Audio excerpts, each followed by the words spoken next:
President Trump announces a ceasefire, Bezos gets booted from Venice wedding plans, and a new telescope captures thousands of asteroids and some stunning space shots.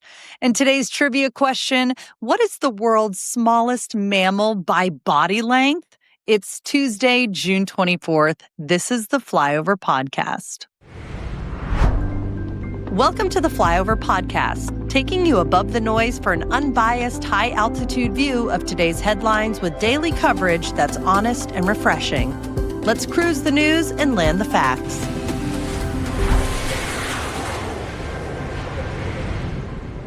Good morning and welcome to the Flyover Podcast. I am your weekday host, Ayla Brown. Over 200 million Americans from the Midwest to the Northeast are under heat alerts as a powerful heat dome drives record-breaking temperatures through midweek. Heat indexes have topped 100 degrees in cities like Chicago, Pittsburgh, and Philadelphia, with little relief expected overnight. So if you are feeling the heat, I am with you. We can get through it together. Let's take off. President Trump took to Truth Social Monday night to announce that Iran and Israel have agreed to a 12-hour ceasefire, effective immediately, calling the war, quote, ended if the deal holds. Neither country has confirmed the truce yet, but experts see it as a potential step toward a de-escalation after nearly a week of intense missile exchanges. Just hours earlier, Iran launched 19 missiles at Al Udeid Air Base in Qatar in retaliation for U.S. support of Israel. According to Defense Secretary Pete Hegseth, 18 of them were intercepted, and the last one landed without causing harm. President Trump said there were no American casualties thanks to an advance warning from Iran passed through the UAE. The announcement follows quiet diplomacy in Geneva, and the markets responded. Brent crude dropped 4% to $69.80 as oil supply fears cooled. Still, critics say Iran's secret nuclear stockpile and support for militias could complicate any lasting peace, even as President Trump's supporters are calling the ceasefire a win for his diplomacy. Next, the Vera C. Rubin Observatory in Chile released its first images on Monday, revealing colorful, high-resolution views of the Trifid and Lagoon nebulas in the Virgo Galaxy cluster. Built over 2 decades and home to the world's largest digital camera, the U.S.-funded telescope will scan the southern sky every night for 10 years. In just 10 hours, it detected 2,104 new asteroids, including 7 near-Earth objects, and aims to capture 20 billion galaxies while probing dark matter and dark energy. If any of that sounds confusing, or if you want to see the photos in high resolution, well, go to the show notes below because they're pretty amazing. Lastly, protests in Venice, Italy have prompted a venue change for billionaire Amazon owner Jeff Bezos and Lauren Sanchez's 3-day wedding, scheduled to actually start today. Activists, including Greenpeace, put up banners across the city reading, "No space for Bezos" and "Pay more tax," while some groups plan to block canals. Originally set at the Scuola Grande della Misericordia, at least one event has been moved to the Arsenale area for security. Despite backlash, Bezos has donated roughly $1.1 million to lagoon restoration and is sourcing most supplies locally.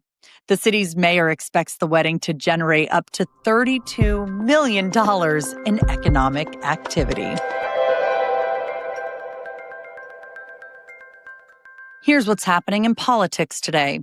The Supreme Court ruled 6-3 on Monday to allow the Trump administration to deport convicted migrants to third countries, like Rwanda, with no prior ties, overturning a Boston judge's block.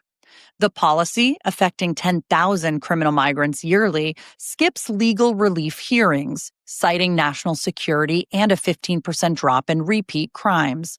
Justices Sotomayor, Kagan, and Brown-Jackson dissented, warning of safety risks and due process violations. The decision using the Alien Enemies Act follows President Trump's push to deport Venezuelans labeled as Tren de Aragua gang members, though many deny affiliation. It's expected to strain diplomatic ties with 200 deportations to Libya planned.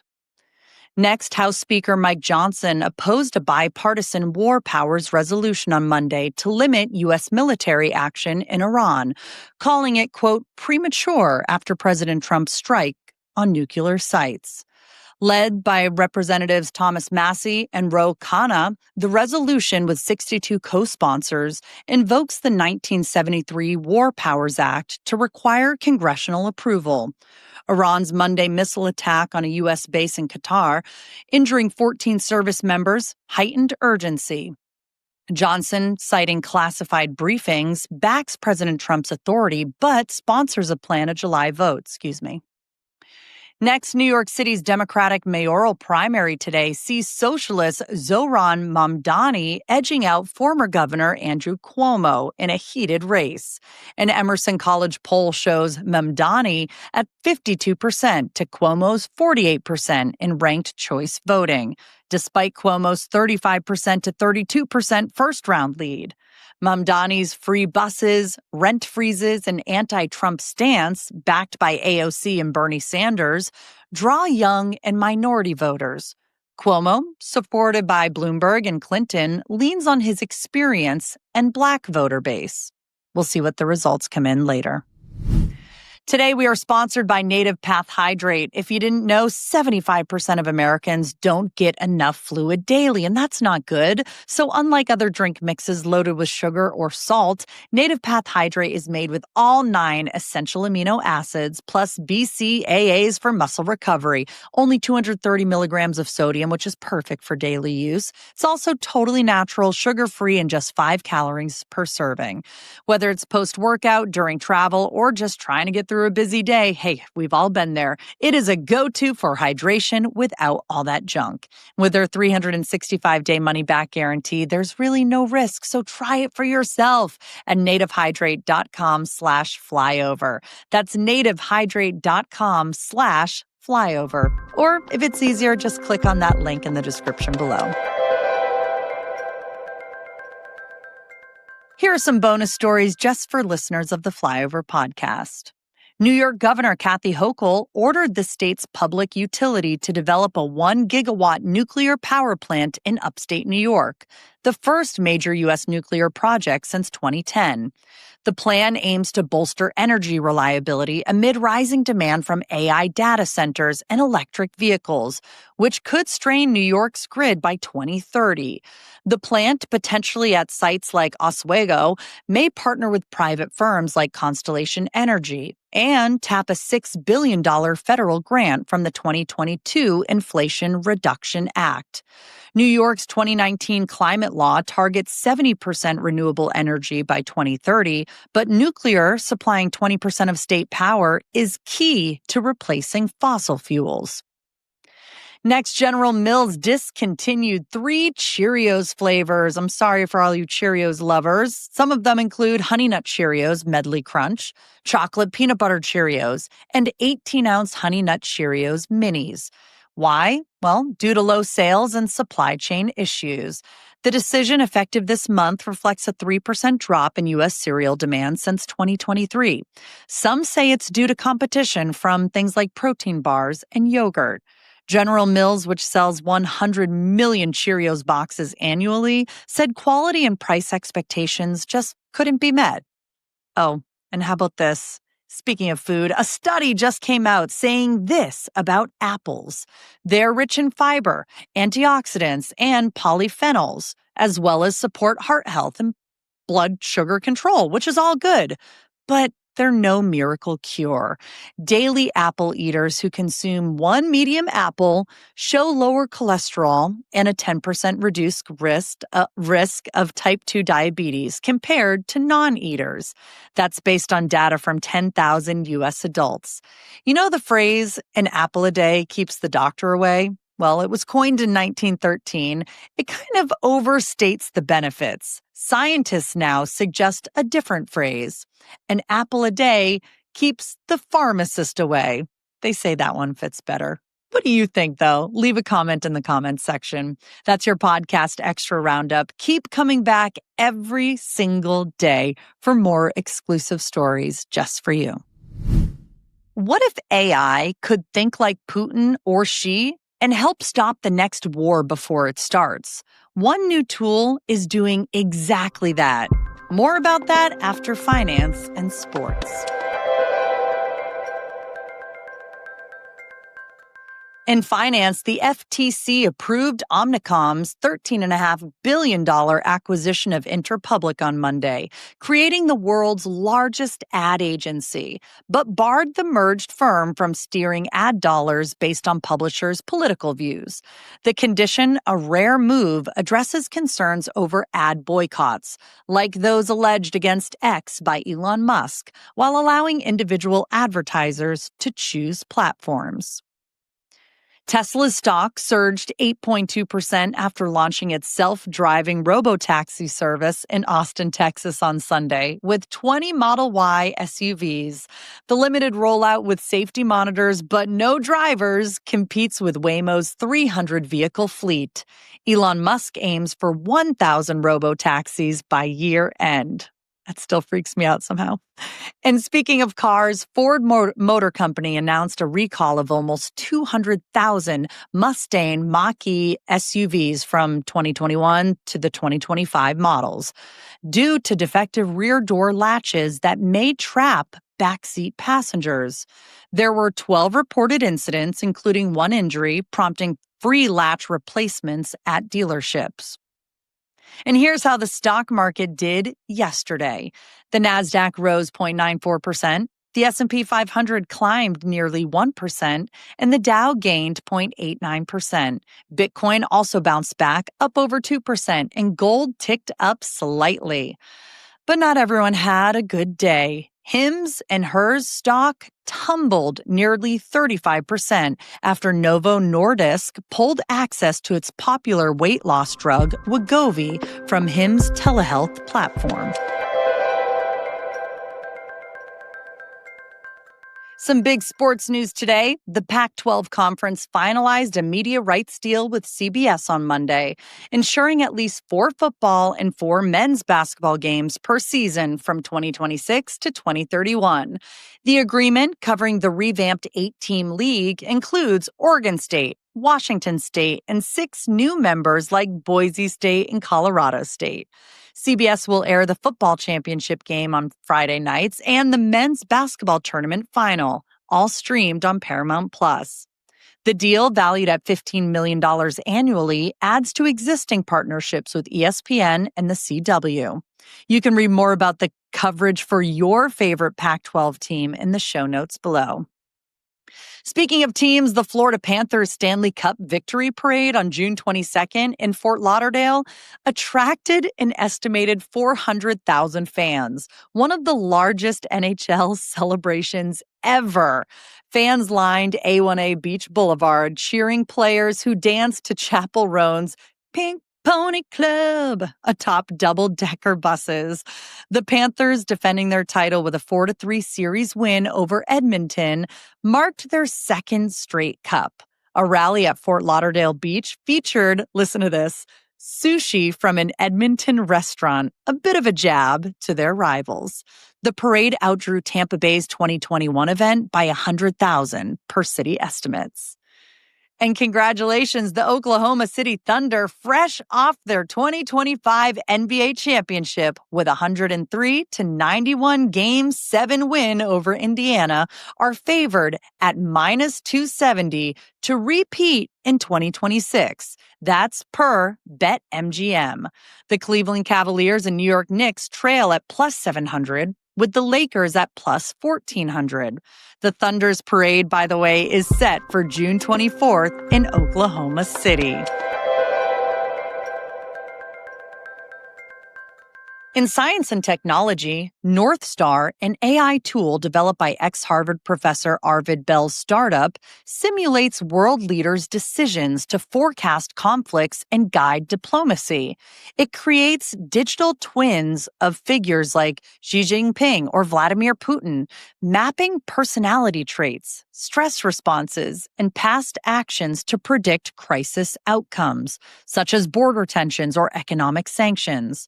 Launched in 2025, it's used by think tanks like CSIS to model scenarios, offering policymakers early warnings to avert wars.